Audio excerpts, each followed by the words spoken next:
nie ma dnia, żebym nie myślał o tych ludziach, dzięki którym ja mogę dalej żyć. Dwukrotnie ktoś już mi podarował życie. Przede wszystkim czuję wielką wdzięczność, że to jest trudna decyzja, a oni mimo wszystko zgodzili się na to i dzięki dawcy, jego rodzinie, bliskim decyzji jestem. Wiem, że oni na pewno płaczą. Mi też jest przykro z tego powodu, no ale podarowali mi życie. Ja się z tego cieszę. Jestem przeogromnie wdzięczna. Nie mogę im podziękować osobiście, ale myślę, że kiedyś im podziękuję, jak się spotkamy razem na górze.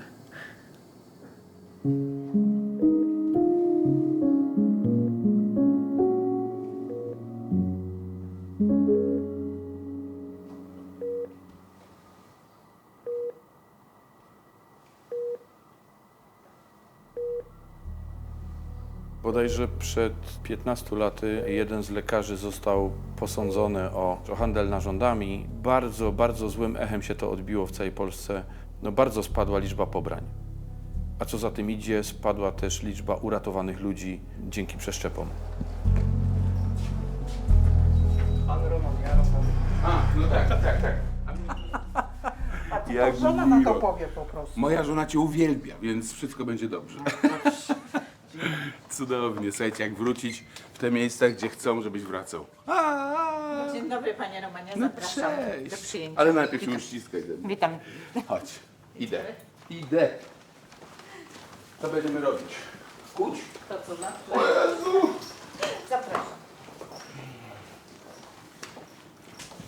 Jestem pacjentem Śląskiego Centrum Chorób Serca od ponad 33 lat i jestem pierwszym pacjentem w Polsce po udanym ponownym przeszczepie serca. Czyli w tej piersi bije trzecie serce. Wykładamy węflu? Czy tylko pobieramy krew? Pobieramy chyba, nie? Niech się chociaż tą jedną noc spokojnie wyśpię bez wędrówki. Prawdziwi mężczyźni przy pobieraniu krwi nie mdleją. Tyle krwi, co mi pobrano, to podejrzewam, żebym był jednym z największych krwiodawców w Polsce. Poszło to szybko, dlatego że na 7. dzień okazało się, że jakimś cudem znalazł się ten dawca, chociaż pan profesor mojej żonie powiedział, że jeżeli w ciągu 7 dni nie znajdzie się dawca, to niestety nie mamy ratunku dla pani męża. Okej, ciśnienie bardzo ładne, rytm serca tak samo. Tak. Zmierzymy jeszcze saturację. To już można. 9,7, także jest ok. Super. Okej. Dobra. To robimy. 2 tygodnie jestem po przeszczepie. Wszystko się zmieniło w moim życiu, łącznie z oddychaniem, samopoczuciem i podejściem do życia. Cieszę się każdym dniem. 2, 1 i pauza. Czuję się dobrze. 3 i 4 i pauza. Transplantologia to unikalna dziedzina medycyny, ponieważ bez narządu, który otrzymujemy w darze do przeszczepienia, jakiekolwiek nakłady finansowe nie są w stanie nam zrekompensować tego. Powoli obserwujemy stały i dynamiczny rozwój przeszczepiania w Polsce, natomiast z drugiej strony jest lista oczekujących, która jest ciągle długa. To zaczęło się od zwykłej, niewinnej grypy. Poszłam do lekarza, stwierdził, że zwykłe przeziębienie, paracetamol i przejdzie. Pewnego dnia straciłam przytomność, budziłam się po tygodniu i usłyszałam diagnozę, że jedyną szansą na przeżycie jest przeszczep serca. W czasie przeszczepu miałam 32 lata. Małe cele, małe, ale dla mnie to są ogromne. Pierwszym celem po przeszczepie było zagrać z córką w piłkę, bo nigdy z nią nie grałam w piłkę. A zawsze mówiła: mamo, ty siedzisz w domu, nic nie robisz ze mną, tylko planszówki, tylko gry, zagrajmy w piłkę. Mówię: zagramy, przyjdzie taki czas. No i stało się po przeszczepie właśnie, że zagraliśmy w piłkę. Mały cel, ale tak jak dla nas osób po przeszczepie to jest coś ogromnego.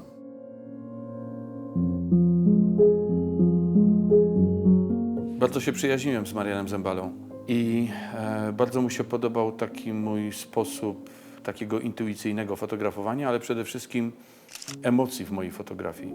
Emocji takich, które udzielały się też widzom.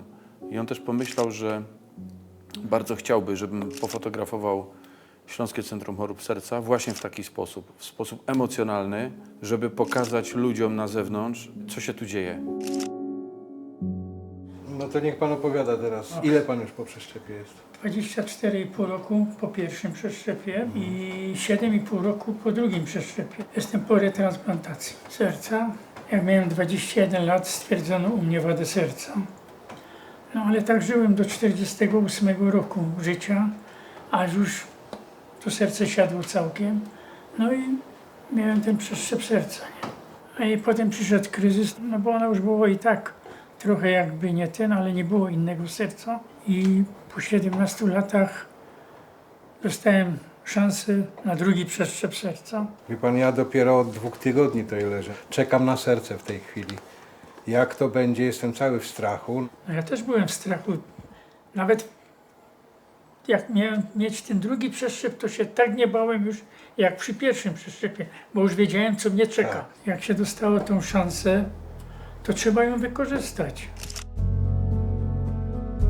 Mieliśmy skończoną już tą formę tej publikacji. Profesor Marian Zembala miał to przy sobie, pojechał na kongres i tam niestety dostał udaru. To zawiesiło już końcową pracę nad tym wydaniem tej publikacji.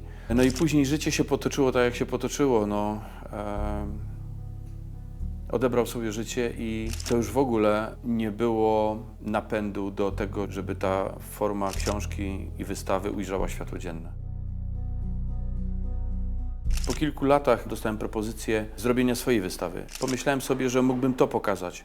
Te zdjęcia, które gdzieś tam mam w szufladzie i one jeszcze nie ujrzały światła dziennego, ale warto. I w Białymstoku było duże zainteresowanie tym tematem, ponieważ oni u siebie też mają szpital kliniczny, który zajmuje się pobraniami wielonarządowymi.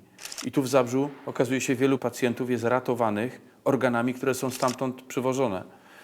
No i pomyślałem sobie, postawimy takie dwie nogi, Białystok-Zabrze, Zabrze-Białystok.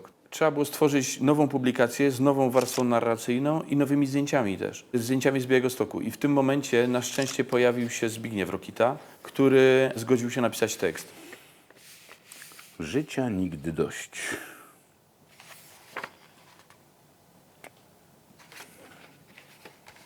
I takiego zdjęcia brakowało mi podczas mojej operacji. No ale zawsze mogę powiedzieć, że to moje, prawda? Ja byłem medium, przez które ludzie opowiadali swoje historie.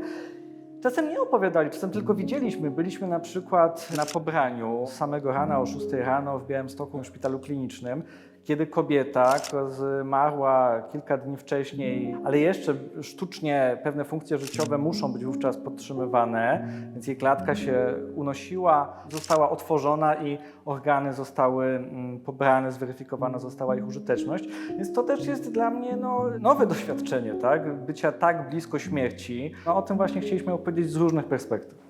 Cześć, witam serdecznie. Roman Błażejczak. Ja mam książkę, którą tutaj dostałem. I bardzo bym prosił, żeby się podpisał. No bardzo mi miło, pewnie. Z dedykacją jakąś taką dla mnie, ale też chciałem z tobą jeszcze po tym porozmawiać, dobra? Jasne, jak chcesz, dla? Dla Romana. Okej, po prostu dla Romana. Mhm.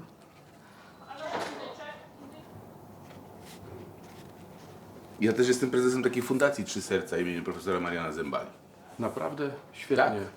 Znałem profesora osobiście, bo No, to był jego pomysł. profesor mnie operował, więc... Tak? No tak. I później jego Co syn, był? Zobacz. drugą transplantację robił syn. Michał. Tak. Nie można powiedzieć, że profesor Zembala definitywnie odszedł, bo tak nie jest. Spotykam ludzi, którzy go znali, którym uratował życie i te nasze spotkania są takim potwierdzeniem jego obecności wśród nas.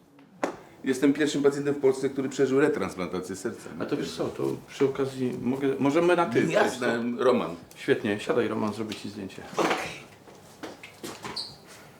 A wiesz co, a jakbym sobie ubrał koszulkę fundacyjną, nie pogniewasz się? Tylko sobie ściągnij z haka tą kroplówkę. Aha, w ten sposób, dobra.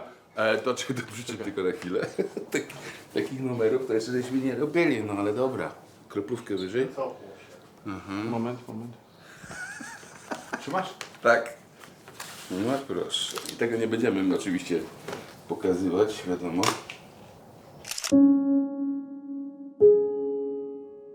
Działamy. O, i teraz tak. Moment. Patrzyłem w tej książce i sobie mówię, tyle lat co ja tu jeżdżę i że mnie tam żadnego zdjęcia akurat nie ma, nie? Co to za... Poprawimy co to. za czasy?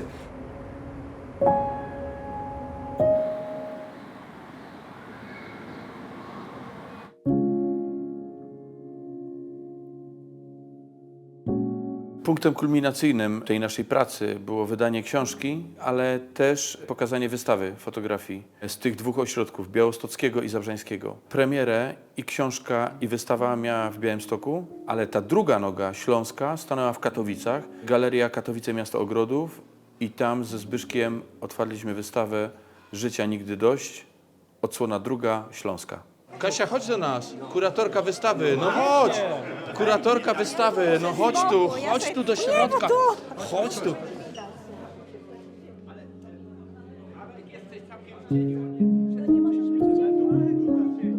Cieszę się, że ta wystawa była tak emocjonalnie odbierana, dlatego że to właśnie o to nam chodziło. Chodziło nam od samego początku o to, żeby te fotografie i te teksty Zbyszka wzbudziły emocje w ludziach. Takie emocje, które spowodują rozmowy w rodzinach. Co ty myślisz o transplantacji? Co ty myślisz w ogóle o oddaniu narządów? I chcę, żebyś wiedział, co ja myślę. Bo wtedy, kiedy przyjdzie ten czas, że do mojej żony, do mojego brata albo dziecka zadzwoni któryś z profesorów i zada pytanie: słuchaj, stało się, twój mąż nie żyje, czy zgadzasz się na pobranie narządów? To chcę, żeby moja żona, moja córka albo ktokolwiek powiedział: tak, zgadzam się, bo wiem, co on myślał, bo rozmawiałem z nim na ten temat.